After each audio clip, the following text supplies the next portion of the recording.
One more mother to look out for on Mother's Day. Mother Nature. Playoff fever is contagious in South Florida. I love the environment, I love the people. I live right in downtown here, and I just love to see everybody so excited about it. It's really fun. The network is getting you ready for 2 conference finals. And we now know who the Heat will be playing. These stories and more coming up on Newsbreak. Hello, South Florida. I'm Kenneth Bueno. I'm Samantha Gutierrez. Today is Monday, May 15th, 2023. Live from the FIU Lee Kaplan School of Journalism and Media, this is SFMN Newsbreak. The Publix central office saying sorry this morning. They're apologizing for what a manager in one store bakery refused to write on a cake. The cake that a woman ordered from a Publix in Orlando was supposed to say trans people deserve joy. But as Catherine Silver reports, she didn't get every word she asked for. It just kind of was this reality check that shook me. When Yasmin Flasterstein and her friend placed the order for their Publix cake, they asked for the phrase, "Trans people deserve joy." Instead, she says this is what they got back. People deserve joy. She shared these photos with us and her story about what happened at this Publix in Colonial Town on April 26th. Flasterstein planned to purchase the cake for an event that evening. A Spreading Trans Joy volunteer event. A celebration organized by a group she co-founded called Peer Support Space. I first went up to the bakery associate that was behind the counter. What feedback did you get? He did look a little bit confused, so I thought maybe he just didn't know what I said, so I spelt out trans. She says a manager later gave this explanation when they refused to write the entire message. I can't write trans people deserve joy on the cake because that's taking a stance on something. And she said yes, that she's really sorry, and my follow-up question was, you understand that's really hurtful, right? Eventually, she says she was handed frosting and told she could finish the design herself. Days later, she decided to post to Facebook about her disappointment. This is shameful. It was a slap in the face. The post has over 100 reactions and comments, including this message from Publix's verified page. We are sorry that our associate did not handle your request appropriately. Please message us for more details and we will gladly make the cake. She says they also apologized in emails. Do you feel like it's enough? There just is some sort of statement or policy that, they're just not identifying, and that's what we want is just, what is the statement? Totally understand that things can get confused, but, how can we work together to make sure there's not confusion in the future, and, our door is open to have that conversation and be part of the solution. That was Catherine Silver from WKMG reporting. The customer went on to say that she eventually got an apology from the store's general manager as well. Mothers of the Pulse nightclub victims are upset this morning because of the way the property is being handled by the One Pulse Foundation. They chose Mother's Day to make their point on the steps of Orlando City Hall. It's like every Mother's Day I try to just forget that it's a day. Mother's Day is difficult for Christine Leinen. In 2016, it came right before her son's birthday. And then, June 12th, when he was shot and killed at Pulse nightclub. So many sons and daughters were killed, and think about how many mothers are hurting today because of the Pulse shooting. Yesterday, survivors of the tragedy and some family members of the victim gathered at City Hall to remind the public of their pain. I got a shot on my left arm. Their reality, 7 years later. In that time, plans for a permanent memorial at the site have been long awaited. Then, earlier this month, the deal fell through. The One Pulse Foundation said they failed to reach an agreement with founder Barbara Poma and other property owners for the donation of the property. You gotta ask the tough questions. Ask the One Pulse Foundation, what have you been doing for 7 years? What have you been doing? There's no memorial. You are not going to continue to make money off of us, nor those that have been killed. Tiara Parker's cousin is one of the 49 victims. She's a survivor who feels her pain is now someone else's profit. I have mixed emotions because I know there's a motive. That club alone has brought millions in. She says after the loss and all the lives impacted, there's a lack of support. A rep for property, Barbara Poma, issued a statement.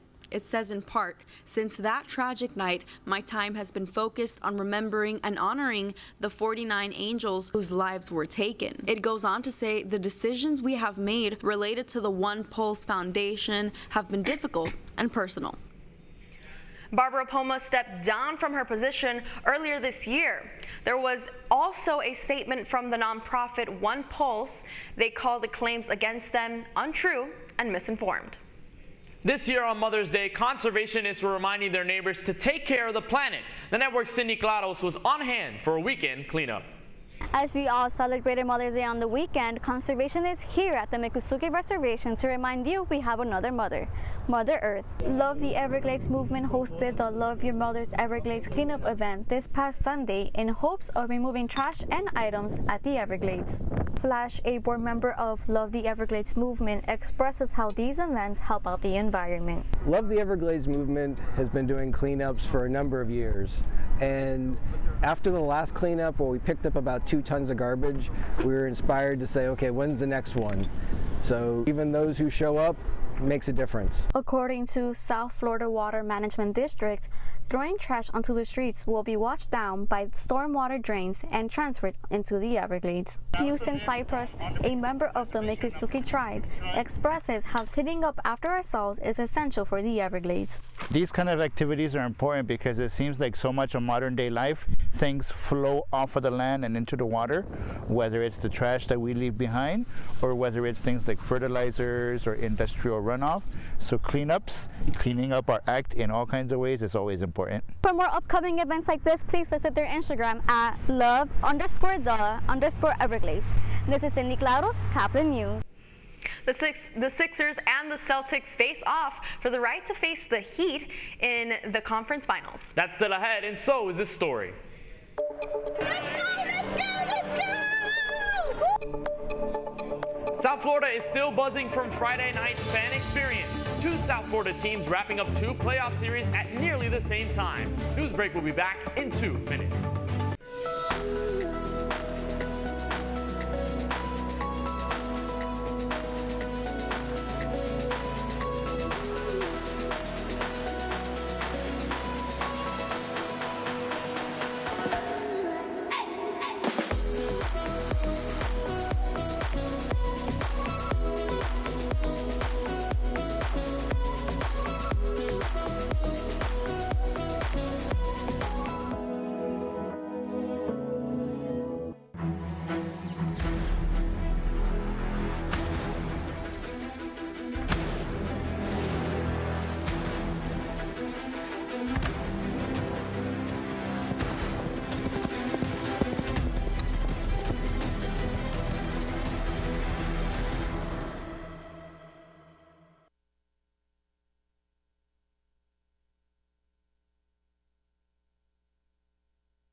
Radcliffe Art and Design Incubator is the velocity accompanying the fellow's rudder, as in a boat.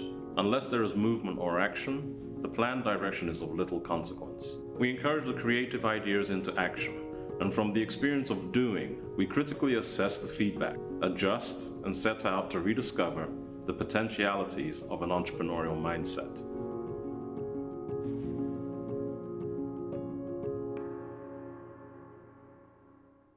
Stand is precise, no margin for error.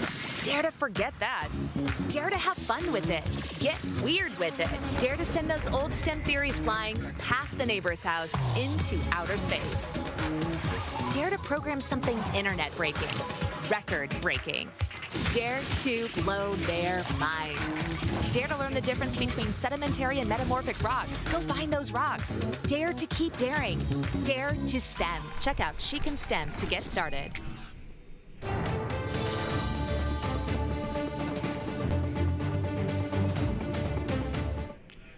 Grade 8s, 2 8 seeds, clinching their series on the same night, and South Florida was watching. Now it's on to the Eastern Conference Finals for both the Panthers and the Heat. The network's Tanya Jimenez was at the watch party for one of the most exciting nights in the history of South Florida sports. As the Panthers are away in Toronto, here in backyard Fort Lauderdale, there's an official watch party for fans to come together and cheer on the Cats. I love the environment, I love the people. I live right in downtown here, and I just love to see everybody so excited about it. It's really fun. They're great. They can be great depending on how the game's going, but they're all around good. With the Eastern Conference Finals still just a win away, the Miami Heat and the Florida Panthers look to seal the deal tonight. Both Heat fans and Panther fans alike watching the game simultaneously on this historic night. I predict that the Cats are going to win tonight, definitely. They're going to win 3-2. Both South Florida teams clinch spots in their respective Eastern Conference Finals, sending fans into jubilation.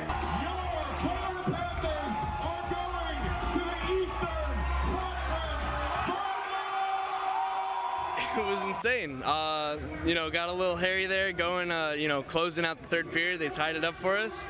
But we've obviously done this before in overtime before. We've won. And clearly an OT series clincher. What the? Oh my God. That was insane. That was super insane. Let's go! Staying 100% objective as a reporter. For South Florida Media Network, I'm Tanya Jimenez. We finally know who the Miami Heat will face off in the Eastern Conference Finals, and it's a rematch against the Boston Celtics. The series between the Philadelphia 76ers and the Celtics was a nail-biter, tied going into Game 7. The Sixers were up at halftime, but seemed to give up after scoring only 10 points in the third quarter, ultimately losing by 24 points. Guard Jason Tatum scored a Game 7 record 51 points in the rout. The final score was Celtics 112, 76ers 88. The Celtics will play the Miami Heat for Game 1 of the Eastern Conference Finals on Wednesday at 8:30 p.m. The Miami Marlins avoided a 3-game sweep against Cincinnati with a 3-1 win over the Reds yesterday. Cooper's RBI double and De La Cruz's run-scoring single in the 7th broke a 1-1 tie. Garrett Hampson doubled against Kevin Hegret 1-1 to lead off the inning and scored on Cooper's one-out line drive. Jesus Luzardo will start the opener of a 3-game home series against the Washington Nationals tomorrow. You're watching SFMN News Break. We'll be coming right back. Stick around.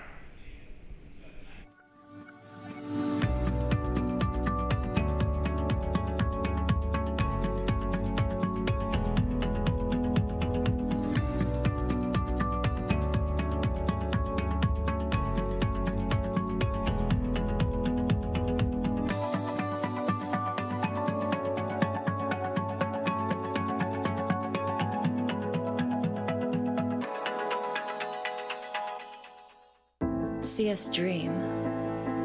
See us remember. See us protest. You matter. Your feelings matter. Your identity matters. Everything about who you are matters. See us fight back. See us rebuild. See us shatter stereotypes. See us inspire. See us united. See us now. There are 16 million children struggling with hunger in America.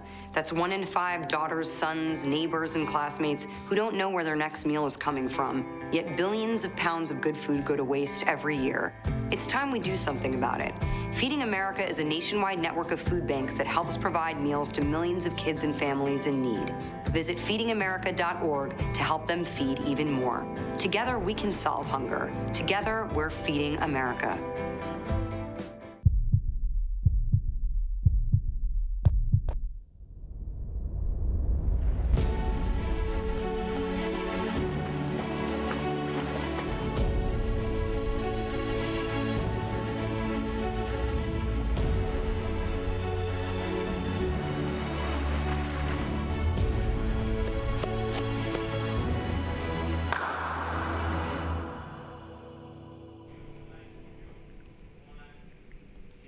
That's all the time we have for News Break. I'm Samantha Gutierrez. And I'm Kenneth Bueno. Get more news anytime at sfmn.fiu.edu.